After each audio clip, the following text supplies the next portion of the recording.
na segunda-feira, no dia 16 de novembro, foi quando o Banco Central liberou para uso pleno as chaves digitais de endereçamento já cadastradas no Pix.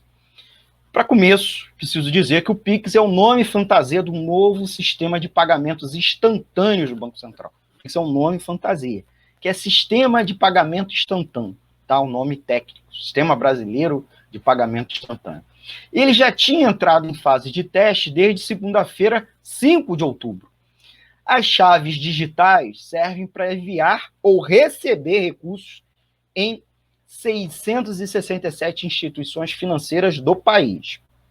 Então, desde segunda-feira, dia 16 de novembro, tornou-se possível realizar compras no comércio, pagar contas, como água, luz, telefone e até mesmo imposto, além de fazer transferência para terceiros com um simples toque na tela de smartphone, sem precisar sair de casa, desde que as instituições envolvidas já estejam com a atualização da forma de suas cobranças por Pix atualizadas, tá certo? O Pix também vai funcionar para compras online, sem precisar de cartão de crédito. As chaves do Pix são uma combinação para que o cliente, pessoa física ou jurídica, possa pagar e receber dinheiro em até 10 segundos. A chave é composta por uma das 3 informações: número de celular, e-mail ou CPF CNPJ, né? Que o correntista deverá digitar para fazer as transações. As pessoas que têm conta em alguma instituição financeira, seja banco, fintech é aqueles bancos virtuais, que você baixa aplicativo para celular, smartphone, né, e tablet, ou outra instituição similar, né, instituição financeira, poderão realizar as transações pelo Pix, que é uma forma alternativa às tradicionais DOC e TED, entre outros tipos de pagamento. O cadastramento da chave é uma forma de facilitar ainda mais essas transações, já que ele identifica o recebedor sem a necessidade de informar dados como número da instituição, agência e conta. Não é necessário a chave para fazer o Pix, tá? Mas sim para ter uma experiência que o Banco Central diz de fluida e facilitada. Na verdade, é um instrumento de conveniência. Se você não tiver a chave, a pessoa vai ter mais trabalho, né? Porque vai ter que passar o seu conjunto completo de informações para quem vai fazer a transferência. Para cadastrar a chave, basta que o interessado acesse o aplicativo da instituição e tem conta e faça o registro, vinculando a uma conta específica uma das 3 informações que eu já mencionei: número de telefone, celular, e-mail ou CPF CNPJ. Ainda a possibilidade de gerar uma chave aleatória, né? Caso o cliente não queira compartilhar seus dados pessoais, tá bom? As informações serão armazenadas em uma plataforma tecnológica desenvolvida e operada pelo Banco Central, tá certo?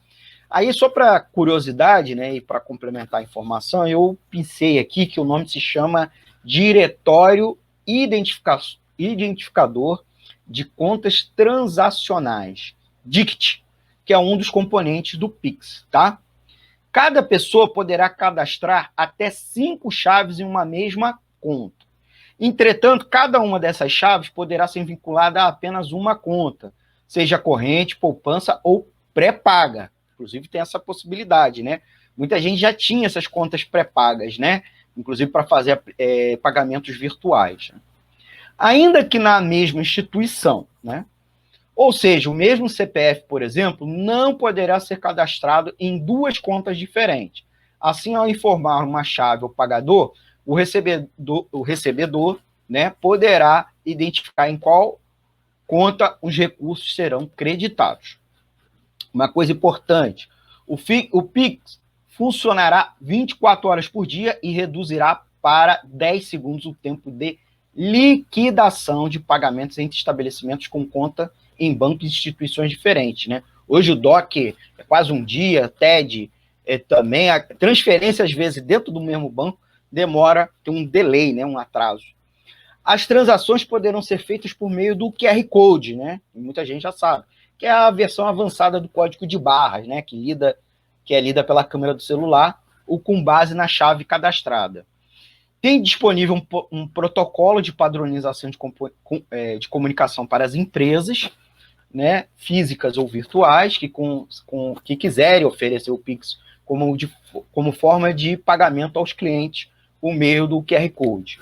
Então, empresas de energia elétrica, de telecomunicação, também poderão utilizar a ferramenta para recebimento de faturas, tá? Ao entrar em funcionamento, o Pix estará disponível apenas para transações domésticas, tá bom? Quer dizer, ao entrar, ele já entrou, né, em funcionamento. Então, nesse momento, ele está só para transações domésticas, tá? Não é transações internacionais, tá bom? E há sim uma intenção do Banco Central a interligar o Pix a sistemas similares para transferências internacionais. E por que eu digo, inclusive, similares? Porque no mundo inteiro, no mundo todo não, mas esse sistema ou equivalente, ou muito parecido ao Pix, existe em outros países do mundo. O Brasil não inventou nada, né? Os caras aqui estão papagandeando como se fosse, mas é uma coisa que outros países do mundo já, tempão. Na China tá para mais de anos e anos. O Pix é totalmente gratuito para as pessoas físicas. Isso, inclusive, foi uma exigência do Banco Central para os bancos, né? Entretanto, essa gratuidade é mitigada do lado do recebimento, para quem não se tem a utilização dessa conta de pessoa física nas situações de realização de negócio. Então, significa que para as empresas receberem isso em Pix, elas estão sujeitas à possibilidade do banco tarifar, tá bom? Isso é uma exceção da gratuidade, quando as pessoas físicas colocam a conta para negócio, tá certo? Nesse caso, o recebimento de vendas de produtos e serviços poderão ser tarifados. Então, aí uma observação aí, tá? Quanto às pessoas jurídicas, as instituições financeiras poderão cobrar tarifa tanto no envio quanto no recebimento de dinheiro por meio do Pix. E aí, gente, serviços acessórios ligados ao pagamento e ao recebimento de recursos poderão ser tarifados. Então, aí caberá à instituição financeira definir o valor das tarifas, tá? Mas o custo operacional para os bancos é pequeno, né? O próprio Banco Central alegou que seria algo como 1 centavo a cada 10 transações.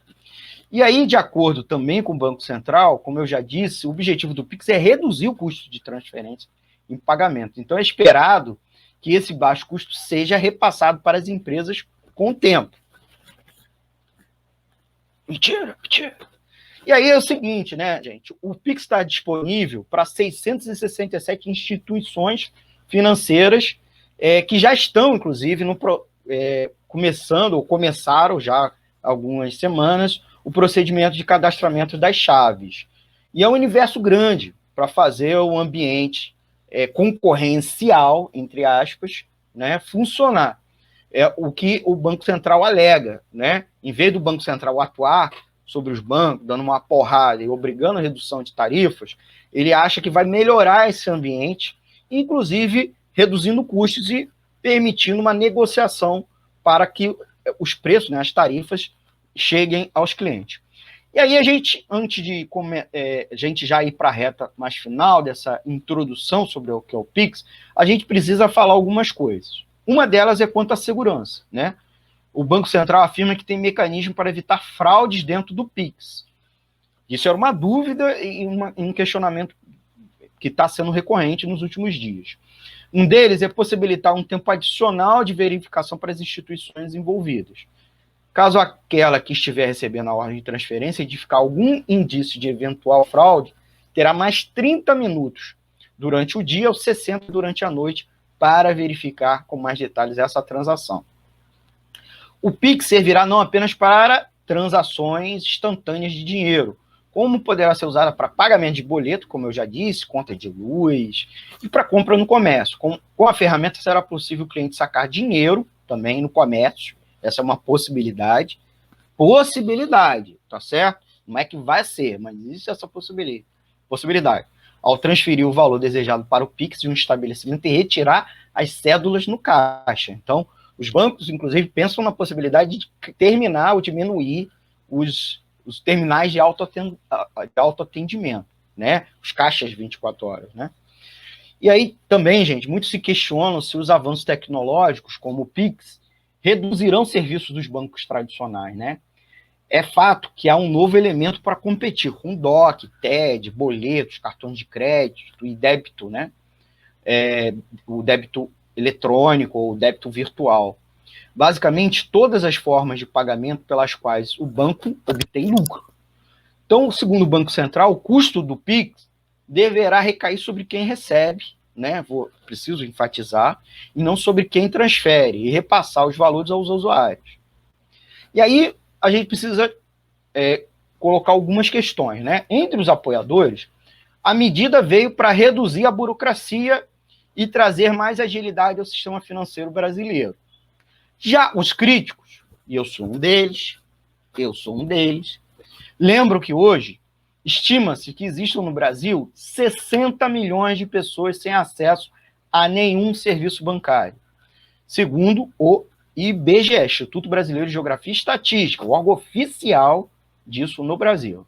São adultos, gente, que movimentam um capital na economia, mas não tem conta corrente, poupança ou qualquer tipo de cartão. Além disso, é preciso levar em consideração que nem toda a população quer um banco digital ou formas de pagamento digitais. Uma parcela significativa ainda sai de casa para pagar contas, fazer transferência e prefere o dinheiro físico a deixar tudo na conta. Isso é algo que os bancos não podem deixar para trás. Afinal, essas pessoas também precisam de soluções personalizadas e um ótimo atendimento. Outro aspecto, apesar de alegada melhora na competitividade, nem toda instituição financeira poderá operar com PIX. Pelo regulamento, né, as instituições deverão comprovar a integralização e a manutenção de, no mínimo, 1 milhão de capitais, e 1 milhão de capital, 1 milhão de reais de capital no banco, na instituição. Então, o PIX será ofertado por meio de aplicativo para celular das instituições participantes. Sabemos no Brasil duas dificuldades, né? Uma parcela da população não sabe usar, né, os aplicativos, ou não tem confiança em usar aplicativos de banco. Outra é ter uma internet com estabilidade. Isso é um problema, que o Pix não foi pensado nisso, né? Então, uma boa parte da população não tem internet com estabilidade, principalmente a internet móvel, e o custo de utilização fica a cargo do usuário, e não do banco, né? Você tem pacote de dados que você vai consumir quando você vai acessar o aplicativo, embora alguns, né, planos de telefonia até ofereçam desconto ou abatimento, mas não é uma generalidade, e os bancos não falaram no lançamento do Pix que vão dar desconto, né, ou que não vai consumir a franquia, né. Já para as empresas, o Pix deverá ser ofertado por meio do principal canal digital da instituição, podendo ser via aplicativo ou internet bank. Para que o Pix funcione, as instituições participantes deverão oferecer aos seus clientes, usuários finais, uma conta transacional, que é uma conta cuja finalidade é o pagamento, e o recebimento de pagamentos instantâneos. Essa conta pode ser de depósito à vista, poupança ou de pagamento pré-pago, né?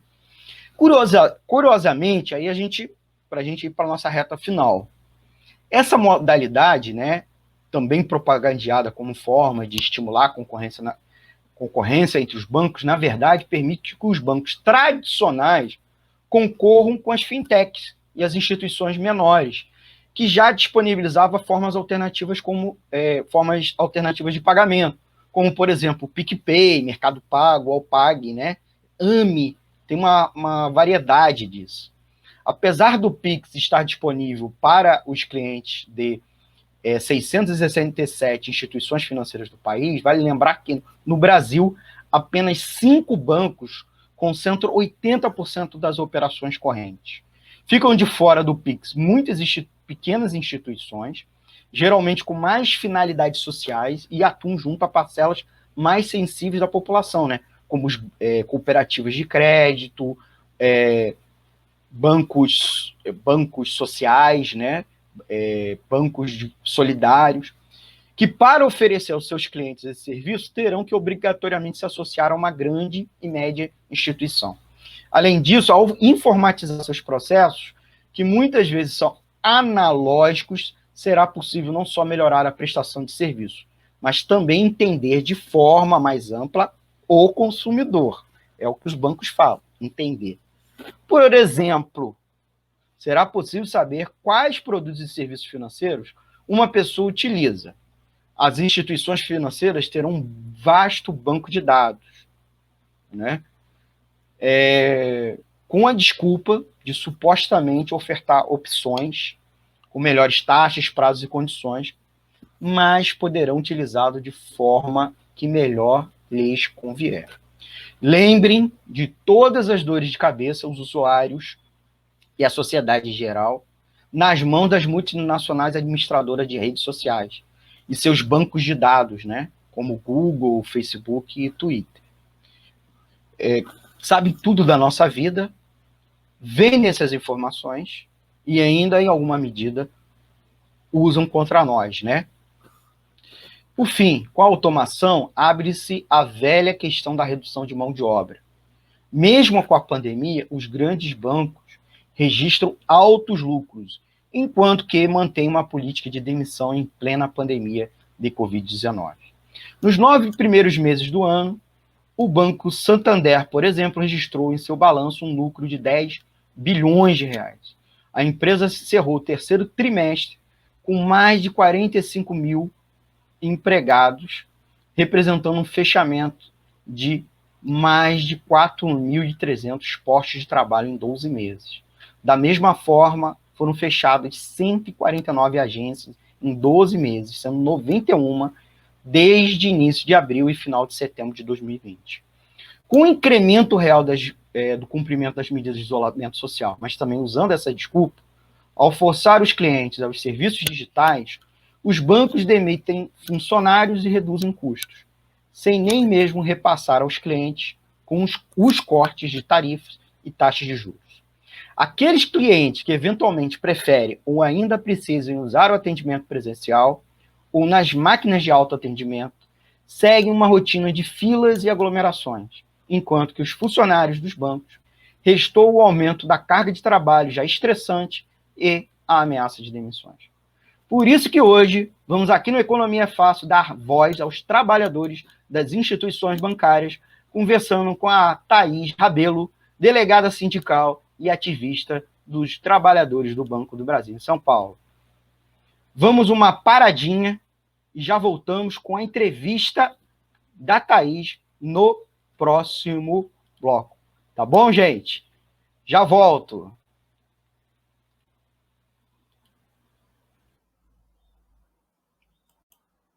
Para manter o projeto da Web Rádio Censura Livre, buscamos apoio financeiro mensal ou doações regulares dos ouvintes.